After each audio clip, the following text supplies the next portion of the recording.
আসসালামু আলাইকুম। সম্মানিত ভিউয়ার্স, আমাদের সমাজে কিছু মোল্লা মুন্সি মুআবিয়াকে নির্দোষ প্রমাণ করতে চায় এবং মুআবিয়াকে সাহাবী প্রমাণ করতে চায়। আজকে আপনাদের সামনে আমি সংক্ষিপ্ত কয়েকটি দলিল পেশ করতেছি। ভবিষ্যতে আরো দলিল পেশ করব। মুআবিয়া সে থাকা অবস্থায় বিভিন্ন সময় বিভিন্ন কৌশলে বিভিন্ন মানুষকে তার সন্তানের পক্ষে ইয়াজিদের পক্ষে বায়াত গ্রহণ করতে বাধ্য করে। এক পর্যায়ে একবার সে মক্কা গিয়ে হযরত আয়েশার সাথে সাক্ষাৎ করে এবং আয়েশার সাথে অভিযোগ করে যে সবাই ইয়াজিদকে খলিফা হিসেবে মেনে নিয়েছে, কেবলমাত্র 4 জন ব্যক্তি, বুজুর্গ ব্যক্তি ইয়াজিদকে খলিফা হিসেবে মানেননি। তাদের মধ্যে একজন ইমাম হোসাইন, আরেকজন হলো আব্দুর রহমান ইবনে আবু বকর, আরেকজন হলো আহ আব্দুল্লাহ আহ আব্দুল্লাহ ইবনে ওমর, আরেকজন হলো আব্দুল্লাহ ইবনে জুবায়ের। এই 4 জন ইয়াজিদকে খলিফা হিসেবে মানে না। হযরত আয়েশা তখন বলল, তুমি এদের সাথে বেয়াদবি করিও না বা কটুবাক্য করিও না, ওদেরকে ওদের মতো থাকতে দাও। এই পর্যায়ে মুআবিয়া দামেস্কে ফিরে যায়। পরবর্তীতে মৃত্যুকালে মুআবিয়া নিজেই এজিদকে নির্দেশ দিয়ে যায় যে আমি তোমার সমস্ত পথের কাঁটা সরিয়ে দিয়েছি, কেবলমাত্র 4 জন ব্যক্তি তোমাকে খলিফা হিসেবে মানেনি। তাদের মধ্যে হলো ইমাম হোসাইন, আব্দুল্লাহ আব্দুর রহমান ইবনে আবু বকর, আব্দুল্লাহ ইবনে আব্দুল্লাহ ইবনে ওমর ও আব্দুল্লাহ ইবনে জুবায়ের। এই 4 জন তোমাকে মানে নেই।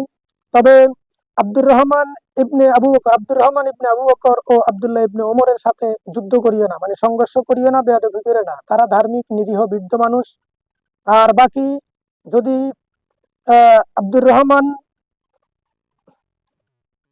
বাকি হযরত আবু বকরের দৌহিত্র যদি জুবাইরের পুত্র আব্দুল্লাহকে পাও, তবে কেটে টুকরো টুকরো করে ফেলবে। এবং মাওলা হোসাইনকে যদি পাও, ইমাম হোসাইনকে যদি পাও, তাকে যে হত্যা করতে হবে, তবে তাকে হত্যা করতে হলে তাকে প্রথমে মদিনা থেকে বের করে আনতে হবে কৌশলে, এবং তাকে হত্যা করে ফেলবে যদি সে তোমার বায়াত গ্রহণ না করে। আরেকটি কথা মনে রাখবে, যাকে তুমি শত্রু মনে করো তাকে কোনোভাবেই কখনো ছেড়ে দেবে না, যে কোনোভাবেই তাকে কি করে ফেলবে, হত্যা করে ফেলবে। সম্মানিত বিরাজ, তাহলে আহ আবু বকরের দৌহিত্র ইবনে জুবাইরকে হত্যা করার, কেটে টুকরো টুকরো ফেলার নির্দেশদাতাও ছিল মুআবিয়া, এবং ইমাম হোসাইনকে হত্যা করার নির্দেশদাতাও ছিল মুআবিয়া। বলছে তুমি তাকে হত্যা করে ফেলবে, তবে আবার কৌশলও বাতিয়ে দিয়ে গেছে যে তাকে মদিনায় থেকে বের করে আনতে হবে, মদিনায় থাকা অবস্থায় তাকে হত্যা করা যাবে না। তাই বিভিন্ন কৌশলে ইমাম হোসাইনকে মদিনা থেকে বের করে নিয়ে আসে। এবং এর মাধ্যমে সামনে আরো কি ঘটনা ঘটছে আরো কিছু সংক্ষিপ্ত আকারে সামনের ভিডিওতে বলবো ইনশাআল্লাহ।